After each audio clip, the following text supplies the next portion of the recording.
આપણે ધોરણ 6 પાઠ 8 ભારત વર્ષની ભવ્યતા એની અંદર ધાર્મિક સાહિત્ય અને ધર્મેતર સાહિત્ય જે આપણે પાઠમાં શીખાતા એનું વર્ગીકરણ કરવાનું છે.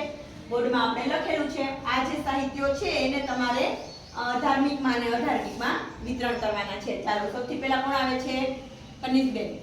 ચાલો રામાયણ સરસ. ધાર્મિક સાહિત્ય સરસ. ચાલો રામાયણ ધાર્મિક. ચાલો હવે કોણ આવે છે? નેહલબેન આવો. કયું લખશો? અષ્ટાધ્યાયી સરસ. અષ્ટાધ્યાયી ધર્મેતર સાહિત્ય. Very good. અષ્ટાધ્યાયી. તમે પોચાવી એરામાં લખો તોય ચાલશે હો. સરસ. ચાલો ચાલો હવે કોણ આવે છે? તમન્નાબેન સરસ. કયું લખશો? હર્ષચરિતમ. કયું આવશે ઈ? ધર્મેતર. Very good. હર્ષચરિતમ ધર્મેતર સાહિત્ય. સરસ. સાથે સાથે બધાએ યાદ રાખતા જવાના છે કે કયું ધાર્મિકમાં આવે છે, કયું ધર્મેતરમાં આવે છે. બરાબર? Very good. ચાલો હવે કોણ આવે છે? રોનકભાઈ. સાક્ષીબેન સરસ. ચાલો શું લખશો? મહાભારત. એમાં એક મહાભારત ધાર્મિક સાહિત્ય. Very good. સરસ. ધાર્મિક સાહિત્ય. મહાભારત. મહાસાગર નહીં. બરાબર? મહાભારત. Very good. ચાલો હવે કોણ આવે છે? રોનકભાઈ. લખો. શું લખો છો? અર્થશાસ્ત્ર અર્થશાસ્ત્ર ધર્મેતર. હા એમ. અર્થશાસ્ત્ર ધર્મેતર સાહિત્ય એમ બોલાય.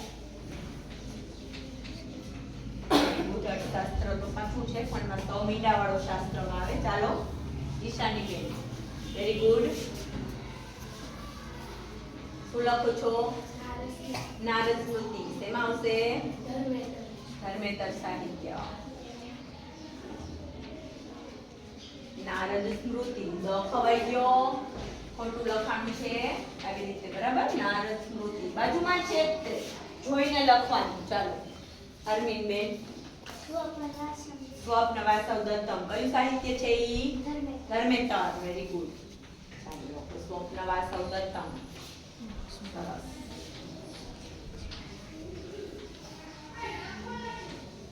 ચાલો હવે કોણ આવે છે?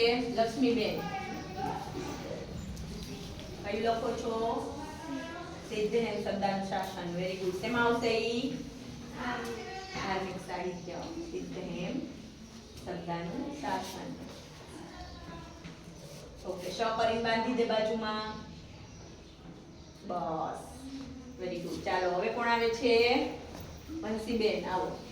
ચાલો શું લખો છો? રિપીટક. શેમાં આવશે? ધાર્મિક. Very good. ચાલો હવે કોણ આવે છે? મયંકભાઈ. પ્રયાગ પ્રશસ્તિ કયું સાહિત્ય?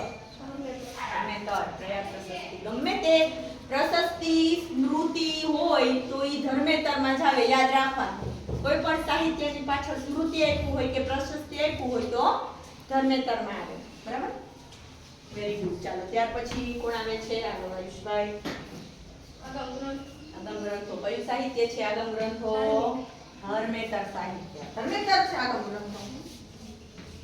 ધાર્મિક છે બેટા. લખો તેમાં જો આગમ ગ્રંથો ધાર્મિક છે. જૈન ધર્મના ગ્રંથો છે. ચાલો હરિવંશ પુરાણ. કયું સાહિત્ય છે ઈ? ધાર્મિક સાહિત્ય. સરસ. હરિવંશ પુરાણ ધાર્મિક સાહિત્ય. ત્રિપિટક છે ઈ બૌદ્ધના ગ્રંથો છે જ્યારે આગમ ગ્રંથો છે ઈ જૈન ધર્મના ગ્રંથો છે. બરાબર? ચાલો હવે કોણ આવે છે? આયુષીબેન. કયું લખતો? અંગુત્તર નિકાય. કયું સાહિત્ય છે? ધર્મેતર. ધાર્મિક નહીં ધર્મેતર. અંગુત્તર નિકાય. સરસ.